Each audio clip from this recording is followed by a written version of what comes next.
Welcome to Just a Farm Wife with your host, Tara Emerson. Tara is a farm wife, photographer, mom, author, public speaker, and much more. On this podcast, Tara takes listeners on a journey through all aspects of life and how we can create future growth. This podcast helps to empower women to believe they are more than the labeling that society hands them. And remember, you are never just in anything. Welcome to the podcast, Lule. Lule and I met at TEDx in Cavalier, and we had, everybody that we knew mutually was like, oh, you guys should meet each other. And they were right. Lule is, I swear, like my twin from the other side of the state. All the things that she's doing is just really amazing. She started the Women's Network. She's a farm wife. She's struggled with the same things that I have. And sometimes it's great to just hear somebody else's story because you feel validated and not necessarily alone through it. Because when you're a farm wife, let's face it, there's some isolation in that. Yes, definitely. So let's start out with your story. Tell me when you met your farmer. And I met my farmer unexpectedly in college at NDSU in Fargo. He just graduated. I just happened to meet him one night due to a mutual friend, and he was one of the sweetest, funniest people I've ever met. Okay. And so we hit it off really well. We had a lot of fun. And when I first met him, I wasn't really thinking about serious relationships, which I don't think many of us are at the age of 20. But he was just so much fun, and we just kept coming back to each other over the next 8 years, whether our paths were going in the same direction or not. And so when he told me, when I met him, he had no intention of going home to farm. He was going to work on a golf course. He had gone to school to be a golf course superintendent. He was an honor student at NDSU. Very smart, funny. And then one day we were dating at this point. And he said, I want to go home and farm. And I immediately said, no, thank you. We have to be, I can't move to Macville, North Dakota. I'm working on my bachelor's degree. At that time, I was working toward my master's degree. And I thought, what am I going to do in rural North Dakota? I didn't put all this time and effort into my education just to have to move to a small community where the next biggest city was an hour away. An hour commute is a long time. And trying to decide that could possibly work at that time before remote work was really much of a thing. It was really hard, but I figured it out. I realized that I'd rather be in Macville with him than anywhere else without him. And so I said, you know what? I'm just going to put my faith in the universe and say, this is going to work out the way it's supposed to, whether or not it was what I envisioned for myself. Right. And so we decided to make a go of it, and we got engaged, and I moved to Macville, and I found a job there working a half an hour away, doing marketing and design, which was completely out of my field, but did that for a good year. And, he absolutely tried to make it as comfortable of a transition into Macville as it could possibly be. And the people here did too. But my husband's name is Brian. Yeah. He was really well connected. There were a lot of people that he still knew because he grew up here. He loved it here. And so he had this network of men that he could hang out with of, various ages. And at that time, there just weren't a lot of women. So my first handful of years in Macville were, even though people were very friendly and welcoming and kind, and there's always the bridal shower, and you have like tons of people show up at your wedding, and you're meeting all these people locally, Right. which is part of the farm wife small town family, right? Right. Yeah. And so I got to know so many different people, but it was just different. And we got married. I got married at the age of 30. 29. And we had our daughter when I was 30. And so, as you know, Tara, when you have kids and you're in a rural community, you have your first baby, and that's what your life is for a while, right? Right. It's raising kids, but it's also Right. working a full-time job, like I was doing. Right. Right. Well, and when you move into that community and then you have a baby right away,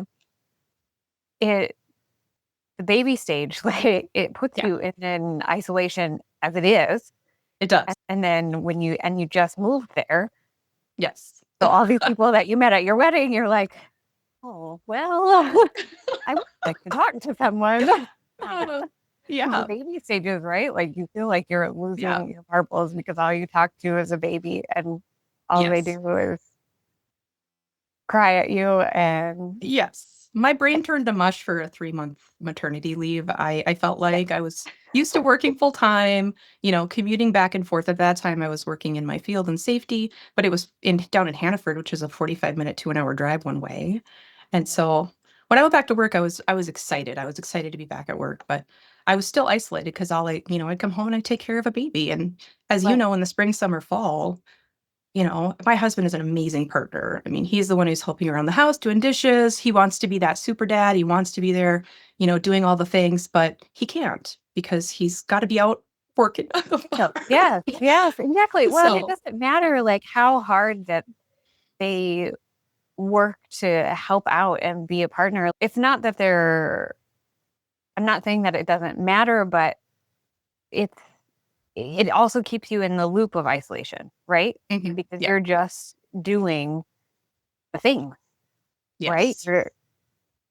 We go from the farm to the house to work to home. And there isn't much outside of that to broaden your horizons, like even at work, Right. you're with the same people all the time. And I mean, work friends are great.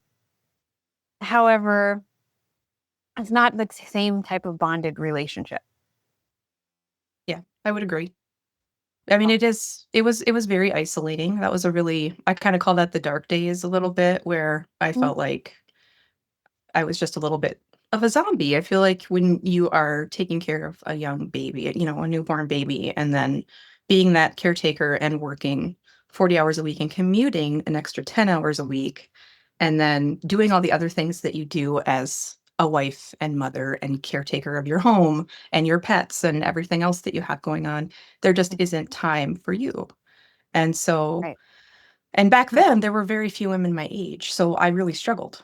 I didn't have people that I could just easily connect with or reach out to, and there wasn't really a good organic way for me to do that. I mean, you see people at the grocery store, you may say hello. At that time, I felt like it was a little bit of an older generation, which was an amazing group of ladies. So don't get me wrong there, but it's not quite the same because they're not in the same phase of life that you are. Right. So it was very different. And Yeah. so there were probably a good 5 years where I felt like all I did was work and take care of a family. And And that was it. And I lost myself for a long time. And I think it was I think it was probably 5 years ago now. So my daughter's 12 now. 5 years ago now, I looked at my husband one day and I said, I mean, this was after COVID and being able to work remotely from home, which was wonderful. But I worked for a really large insurance brokerage firm and I was overseeing safety people from 10, across 10 states. And even though it was a great job, I felt like my energy was nothing. I wasn't excited. I wasn't passionate. I lost all my personal hobbies over those how many years. I don't even know what my hobbies were anymore. And so I finally looked at my husband. I said, you know what? I have been working and going to school since I was 14. Mhm. I have always had jobs, whether working in my parents' restaurant or putting myself through 2 college degrees.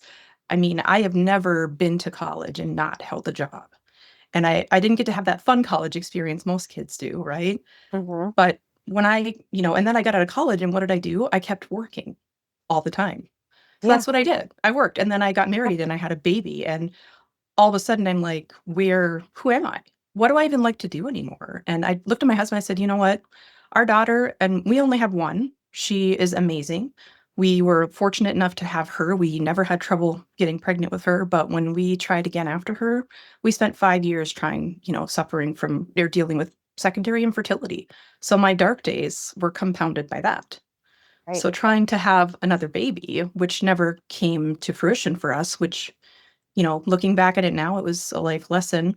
But I mean, we're very grateful for the kid, the amazing kid we have, and for how close knit our family is. But that compounded all of that. And I just looked at my husband. I said, you know what? She's getting old enough that I feel like as a mom, I've missed out on a lot. All I've done is work full time, take Mhm. care of, our family and our home and everything else. And on top of that, most likely like you, Tara, volunteering in your community, doing the things that we have to do in rural communities to Mhm. try to make things better, right? Yeah, right. So I just Well, said, you know what? Can I take time off? Can I take yeah. off? I'd like to take the summer off. I want to leave my job and I just want to focus on my daughter and my family for an entire summer and not have to be going to work and not have to worry about PTO. And he said, you know what? I think that's a great idea. And Tara, I took that time off and I found myself again in a way that I never imagined that I would. Oh, And I yeah. realized, having that time, it probably took me a good month just to kind of grapple mentally with not being busy with doing everything. Yeah, you And actually then preparing once I from that. did, it was incredible. My daughter and I had the most amazing summer. We did a trip to Hawaii. It was on my bucket list. We did so many different things. We took horse lessons together. I grew up with a horse. Mhm. She never really done any of that. So we did all sorts of fun things. We had an amazing summer. And I found all sorts of hobbies and things I like to do. I started face painting and crocheting. And I mean, I just, I, I found that creative side again. I felt like I lost it for a long time. And I Yeah. brought that back. And it was so good for my mental health. Yes, it's So, good for yeah. everybody's mental health. And I mean, I don't think that this type of story is strictly related to farm wives. Like, No. I feel like every mom at some point deals with an identity crisis Yes. because you pour all of you into your kids and your husband and your animals, your family, whatever it is that you have. Like, you spend every moment of every day pouring in. And for so many of us, it takes that crisis, that moment where we're like, I have nothing left to give. That's it. Like, I don't feel like myself. I don't know who I am anymore. I want to say I have met almost every woman I've met has that at some point in their life. And I love how you were able to communicate that with your husband so easily and just figure it out. And I mean, and how do we teach women at this stage, since we've gone through it and have that experience behind us, like, how do we give back to this younger generation that's having babies now? I mean, I feel like they're a little bit better off than we ever were with They are. how bigger social media is. And I mean, there is just more connection now at the stage of the game, which is awesome. But how do we teach those women to not lose their self in motherhood? Like, what are the lessons? I've had one previous guest that I had. One of the things that we both agreed upon was asking for help. Yeah. Like, even with the little things, if it's just hiring a cleaner or, you know, getting someone to come over for a couple hours a week so that You can take a shower. you can have space. Right. Yeah. Yes. I know. My kids think I'm insane because I'm a strict shower scheduler, and I mean, this sounds so ridiculous, but my showers are like a half an hour, 45 minutes, because that is where I do my best thinking and ideas can free flow, and it happens every day at a certain time. And I'm just like, no one talk to me. Leave me alone. It's your you time. Yeah. I mean, Yeah. it's silly that it's in the shower, but my vibration seems to connect with water really well. So, like, if I have hot tub time or, swimming or whatever, like, it's the same type of effect for me. Yeah. Water kind of neutralizes everything around me and really frees up my mind Yeah. from anything else that's going on. So, I don't know. I love that. I mean, weird things that the whole world will now know about me. So I think we all need that time. yeah, what advice would you give to someone who is just starting out their journey and going through this kind of thing? And I would slow.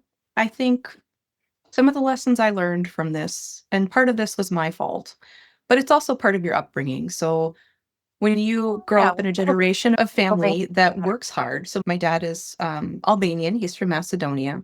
He immigrated to the US in the 70s and met my mom here.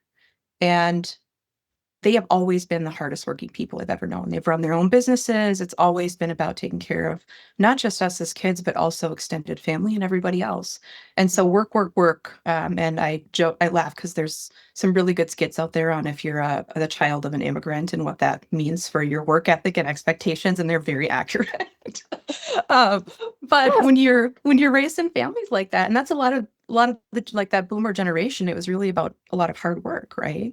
It wasn't always about the leisure time. My parents gave us a lot of that. Don't get me wrong. We had a lot of fun. We traveled a lot.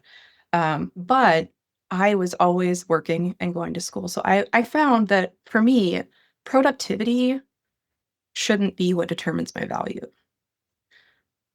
right? Like it took me a long time to get comfortable not doing things that were productive. So I don't see that as much with this new generation. They seem to be much better about setting their boundaries. Like working hard isn't a badge of honor to the point of detriment for you and your family. And it shouldn't be, right. right? It should be, it should be flipped around. I feel like that's a little bit of a generational shift that we're seeing now. But for those who are still battling through that, I feel like productivity has been kind of that driver for people, and where they're not good at, and especially me, I was not good at just letting go and having fun and going to do fun things. I was always like, oh God, I got to get the house clean. We got laundry to do. I've got, these work things that I'm behind on that need to be done. Even though it wasn't my fault, they weren't behind. It's just too much work for one person or several people. Right.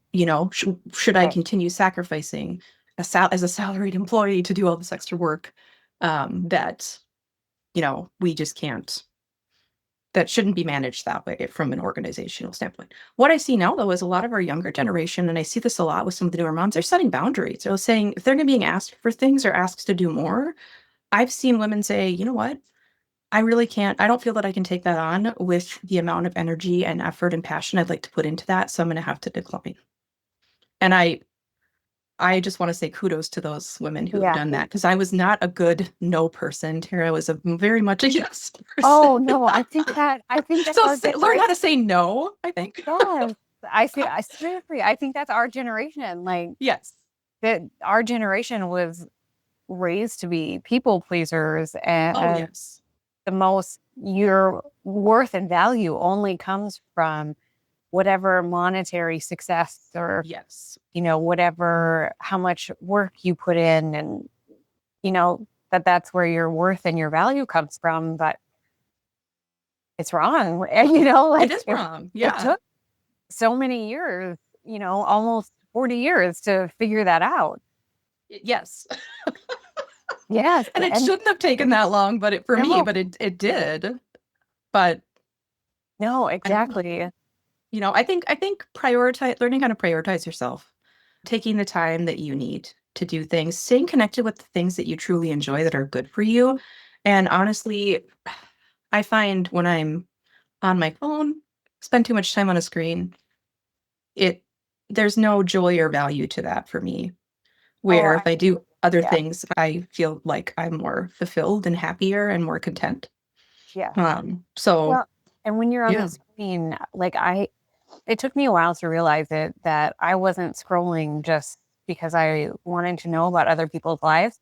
I was scrolling to escape my own. Yes. And that's why you feel so bad afterwards, because you're escaping and you're avoiding the things that you need to take care of in your life. Mm-hmm. So I feel that right here. Yeah. Yeah. And unless you stop yourself one day and be like, why am I really doing this? You'll just keep doing it. Like the pattern will keep repeating itself. And it does seem like this, next generation is definitely more self-aware. Like, I feel like our generation was taught not to be self-aware. And then we hit a breaking point and we're like, oh no, being self-aware really is important. Like Yeah. I need to be aware of my habits every single day, and honestly, like even every minute of the day, to break out of those patterns and learning where your energy is leaking. Mhm. Absolutely. I know. I agree with that wholeheartedly. Yeah, Yeah. it's hard. There are a lot of different things that pull our attention, Mhm. and it's really hard. It can be really hard to have that awareness and say, I just need to step away from this and go focus on something else, because it can be very easy to just escape everything Yeah, by doom scrolling. totally. And thank you, So, COVID, for that. yes. Yep. I feel Yeah. like that time frame was kind of a big awakening, for people It was. I have and shift their very focus. mixed very mixed feelings about it, because it was overall a very bad situation. Mhm. There were a couple of silver linings. For one, for me, was remote work. Living in a Yeah, rural community far away, it really opened up more opportunities for me. And all of a sudden, I could actually find jobs, or where I was sought after because I could do my work remotely. right. So Well, and that's now, I mean, wonderful. Yeah, yes, and now like that brings us to where you are now. I mean, you have your own consulting business. I do, which I That's just never so thought I would exciting. do. I just realized, every job I've ever taken, even if I really, really loved it, I Mhm. invest myself wholeheartedly. But I will say, for me, 40 hours a week, I could not invest 40 hours a week anymore, Tara. I Mhm. mean, I'm actually a very productive person. I'm very technologically savvy. I can get a lot done. Um, and 40 hours is too much for me, mentally, physically, and personally, for my family. And I realized the only reason I was working 40 hours a week for somebody else was because health insurance, we're farm wives, right? That's a big piece, right? You- That's a lot of money every year. And so choosing to follow this path with the amazing support of my husband and saying, I think it's time for me to be my own boss and choose the jobs that I want to do and manage my time and have more time for my family. One of the best decisions I've ever made. And I just want to acknowledge, though, that, I mean, being able to make a choice like this comes from a place of privilege. I am fortunate enough to have a spouse that can that was able to help support me through the starting of my business, because, Yeah, as you're the most people go-getter. know, yeah, as you start it up, it's not going to pay the bills like it did, especially Yeah. within that first year. And so I Mhm. started this up in February of last year, and I do safety and compliance consulting for agribusiness. That's my college degrees are focused on occupational safety and health. So basically, trying to help employers keep their employees safe. And I really enjoy that. There's a lot of passion there, because it does have. I'm very people focused. I love people. I always want to do what's right for people. And so this job is great. But on top of that, I also get to choose the other things I do. And so for fun, I work for an amazing nonprofit out of Bismarck, and do a lot of marketing design and website work for them. And it's like my little happy, It you lights know, you up. Yeah. yeah, working with amazing women that I get to see, Yeah. once a month or so virtually, and then every so often in person. They just keep me connected and grounded, and just remind me how wonderful the world is. And so being with them has been fantastic, just, on a contract basis. And then I face paint for fun. I actually have a side gig that is face painting, and I actually go out and So face paint. funny. I And that love is it. Yeah. the best thing that I can do. Like, I love it so much, Tara. It's so cute. I think it's so awesome. So that's my side gig. If you've never seen a little kid, when you hold up the mirror after you paint their Yeah. face, you do not know what joy is. My husband even came one time to help me, and just to help with setup and everything. And he Right. he sat through it, and he goes, "I get why you really enjoy it." And so, yes, I face paint, which has been really fun. I added that to my business because I've enjoyed it so much. And my daughter now helps me with it too. So the Oh, two of us get to spend our summer doing some fun gigs and events around the area. that is so cute. So, yeah. I So love it. anyway, I I found mean, the balance. really. Well, you never know where your passions are going to lie, Yes.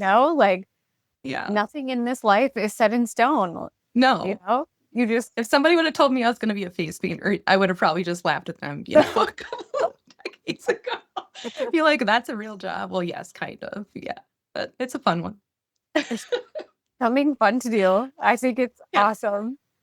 So, That's amazing. yeah. So, no, it's been a journey and it's been a good one. I'm really glad I made the choice I did. I'm no regrets doing it. I feel, oh, I don't know.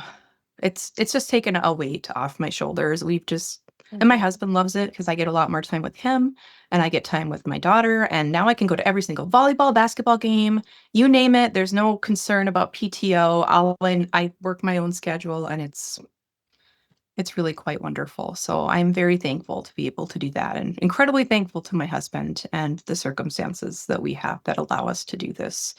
Otherwise, it certainly wouldn't be easy. And it's not, I fully acknowledge it's not the path for everybody or the resources aren't there for everybody either. So, but that's my goal. And then, of course, to invest in my community because I love to volunteer and I enjoy spending time and doing things well. And I don't like doing things where I'm just constantly rushed to get them done and not able to put my best foot forward. So, this has freed up more than I ever anticipated. If I was gonna start letting things go, it was gonna have to be on the volunteer side because I couldn't let the rest go. So, and I just didn't want to do that. No, I totally get that. Yeah, and when I was going through my stuff, like I all of a sudden just one day it was like, oh, I need to stop everything that I was doing. Like I just got rid of everything. And then took a year and I guess you're more efficient than I am. If it only took you a summer, it took me a long time. And then picked back up what I wanted to pick back up. It just all depends. It all depends on you. And for some people, it takes a few years to sort things out. Some people, it only takes a little bit. But wherever you can fill up your cup and keep it full. And it sounds like that's everything that you're doing. I'm trying to. It's not perfect, and I'm not going to pretend that it is. But everything is off balance. Balance is an illusion. Yes, because agreed. The balance does not stay where you think it goes. The balance, it tips. I mean, sometimes it's in the work life. Sometimes the family life needs more. Sometimes the farm needs more. It's just, yes, every day is going to be different. Yeah. And it's where you choose the balance, where you know that you need to put in more and where you can slack a little bit in the other. And then you'll just make it up later. Yeah. And that's okay. It is. I agree with that wholeheartedly because it's not even with the extra time that I have. It's not always perfect and it's not always sunshine and rainbows. And I don't want people to think that it is because my life is far from perfect. But we we just do the best that we can with what we have. And as you know, with the farm, there's just a lot of added stress that goes with things. I mean, it's like running a really big business with very little control. And so, as you probably know with your spouse, I'm sure there's a lot of stress that hangs over his head, as my husband's does too. I mean, I don't know how he manages it all. It's a lot. But I mean, those are things that we also shoulder along with them and try to be there to support them and keep them healthy and happy and hopefully focused on the positive versus the negative because man, it can go down the rabbit hole fast sometimes. Yes, I'm sure. Yeah. And so, I mean, we're an emotional support system for our families, especially with husbands doing jobs like this. It is highly stressful. So I'm always cognizant of that. And then, of course, there's good and bad times of year. I mean, for any farm wife out there, you know that spring and fall are by far our busiest seasons, and especially for us moms because we're the ones who do it all during that time. And it's like you don't have a partner for quite a long time. Right. So and that's okay. And then on top of that, you're doing other things. And I'm not a traditional farm wife. So I'm not somebody who came from a farming background and then dove into, making meals for the guys 3 times a day and, bringing out, what is it? What do they call it? Breakfast, dinner, supper. And I was really confused by dinner and supper for a long time. I didn't realize Oh, I'm dinner's sure. lunch in farming terms. I don't know if you've dealt Yeah. with that. Well, But I I mean, am kind yeah. of from a farming family. Like Okay. my family is a fifth generation farmer. But Oh, my grandpa died when I was four or five. And so the farming kind of stopped at that time. And then I ended up marrying a farmer. So, like, my grandpa was, I do remember though, like my grandpa was my favorite person yeah. growing up. Like I, in the mornings, my mom was a teen mom.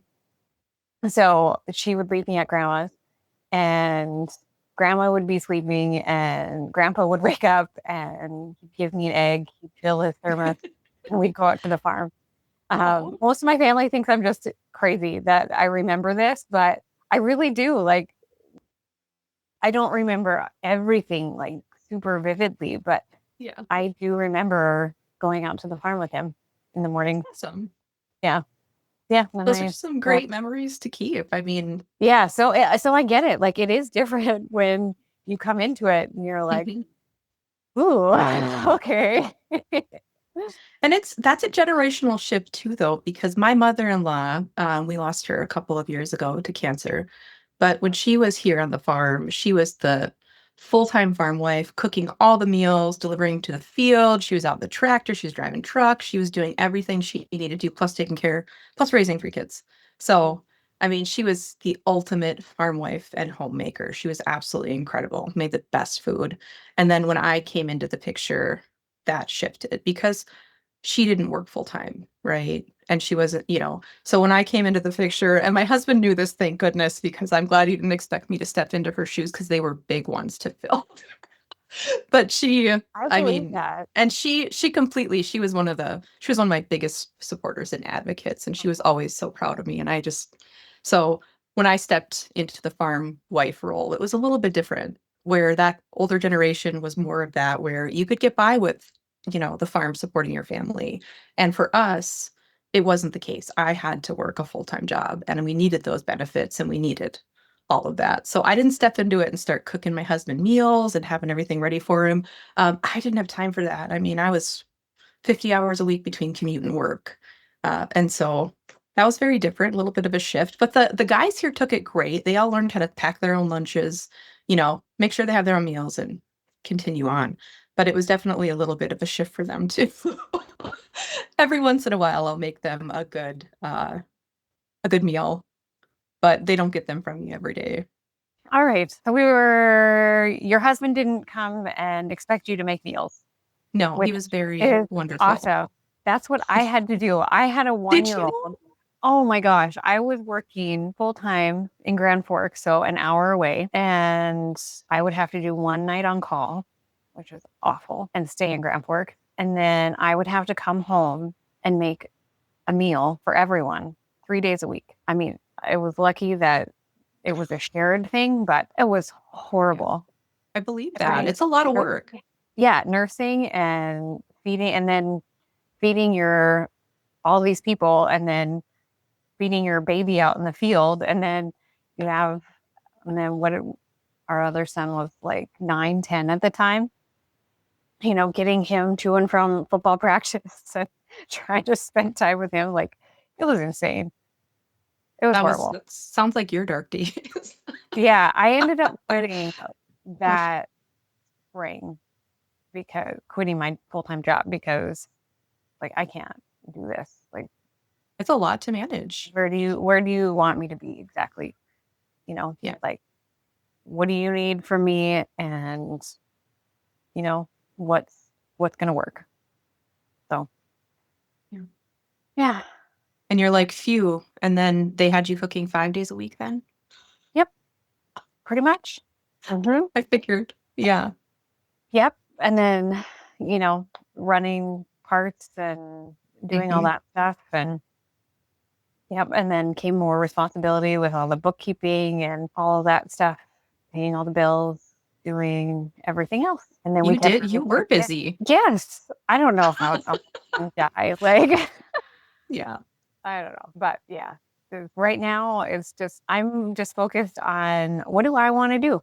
What makes me feel good? So that's why I'm doing it. I love this. because I love having conversations with people like you. Like, it's fun.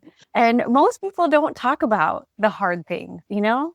Like, it can be very uncomfortable. Yeah.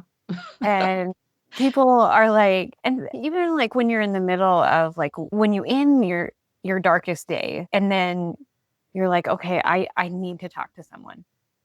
And then you talk to someone, and sometimes it's not always received well. Right. You know, like that person can minimize what you're experiencing. And I feel like that is a very like Midwest thing. I don't know if that's like a countrywide thing, but I definitely feel like it's a Midwest thing. I It's would like, agree. yeah, Yeah. it's like, oh, And it's going to be okay. yeah. And I don't think it's not coming from a place of a bad place. It's just they No, want to try to make you feel better or try to help right, you fix something.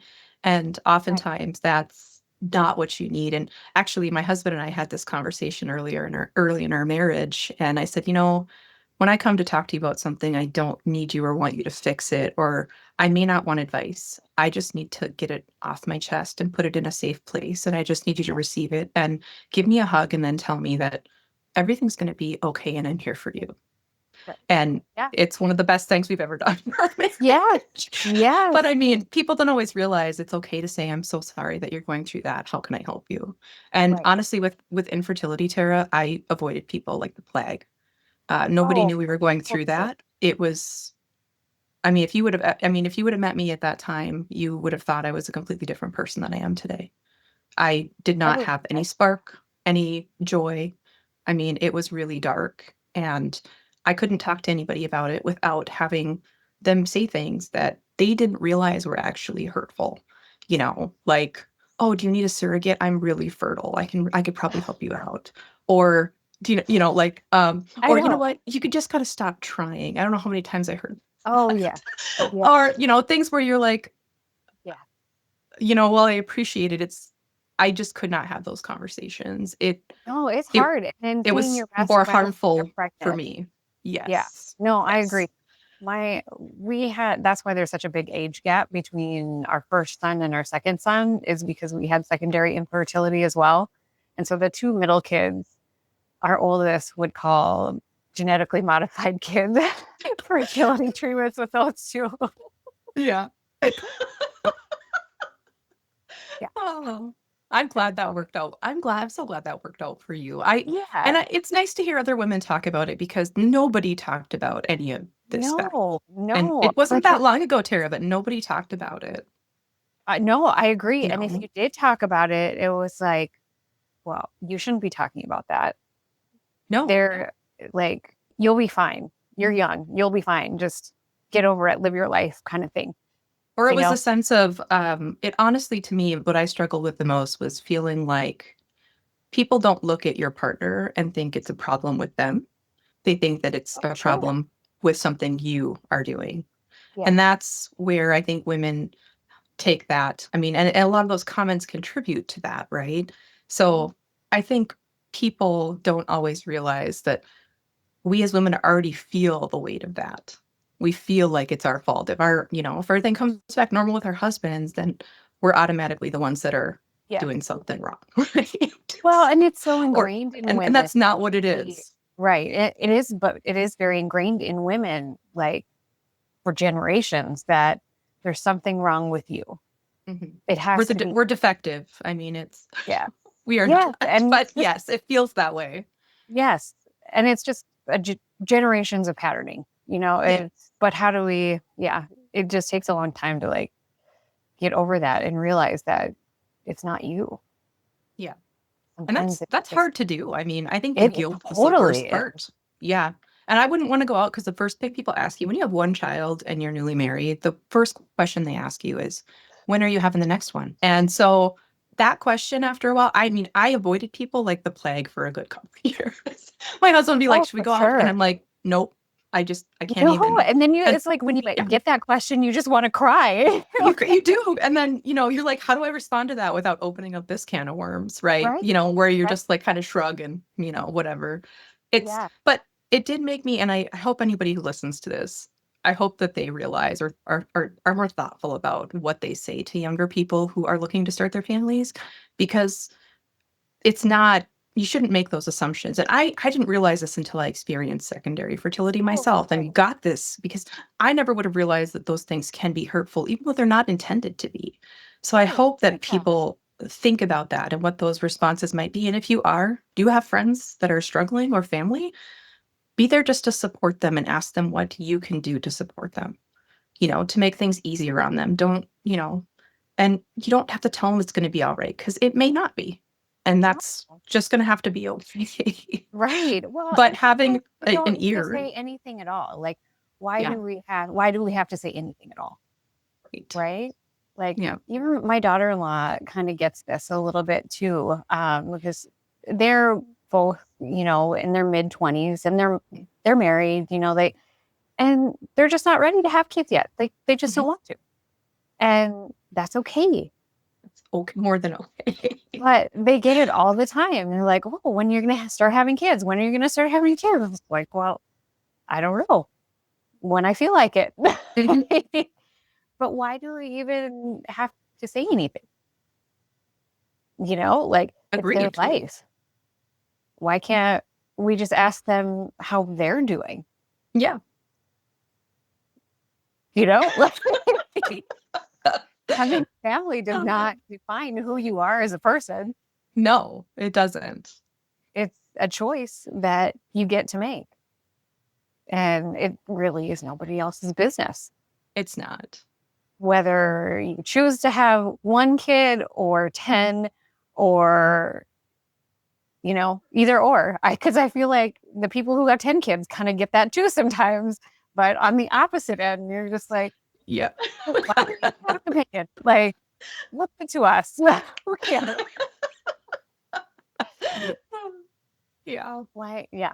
Like, as a society, I guess that's the lesson, right? Mm-hmm. Let's just worry about the person themselves. Yes. Not what they're going to do, not what they're going to have, not just who they are. That is the most important. It is. And it has nothing to do with their value. I mean, I do have to remind myself, this is something I say to myself like every day. I have value simply because I exist.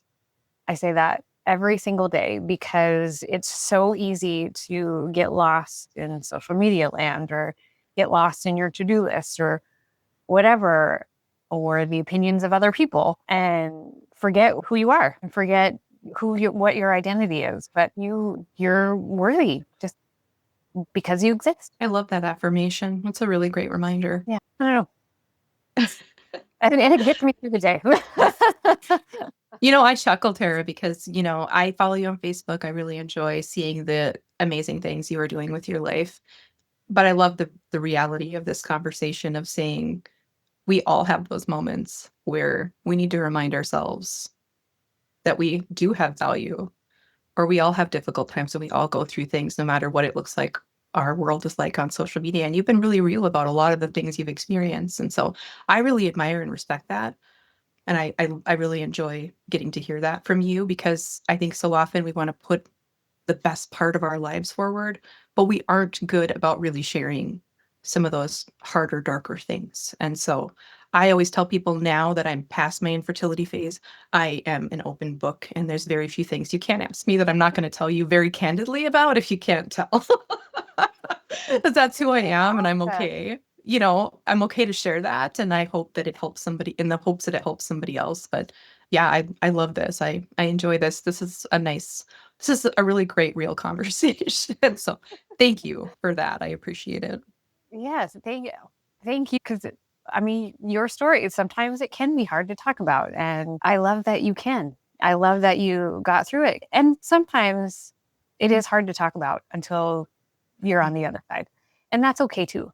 There's nothing wrong with either way of handling it. Yeah, There's great. Absolutely nothing wrong. And I feel like, we need to be more accepting of each other and having conversations like this. Like, if this can inspire someone in some way or remind them that things are okay. You know, sometimes a conversation like this, even though it's from somebody else, it can feel like a hug or a validation of whatever it is that you're going through.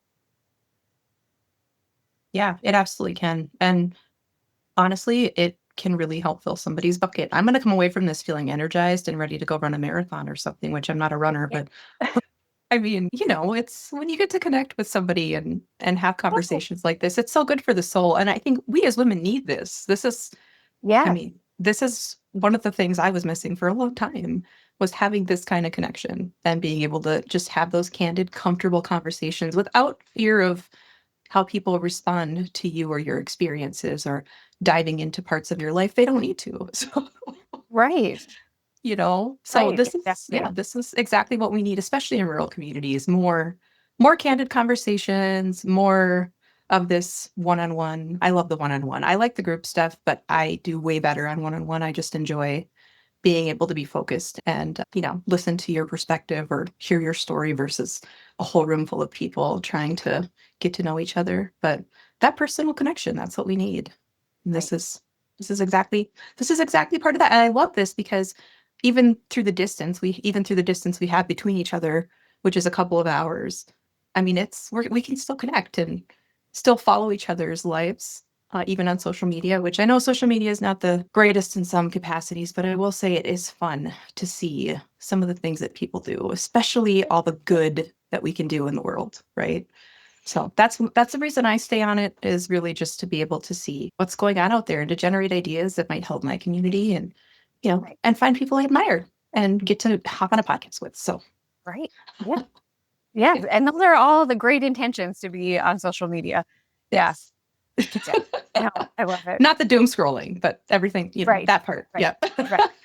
Exactly. If you can do it with a set intention and then stop when your intentions have been met, Mhm.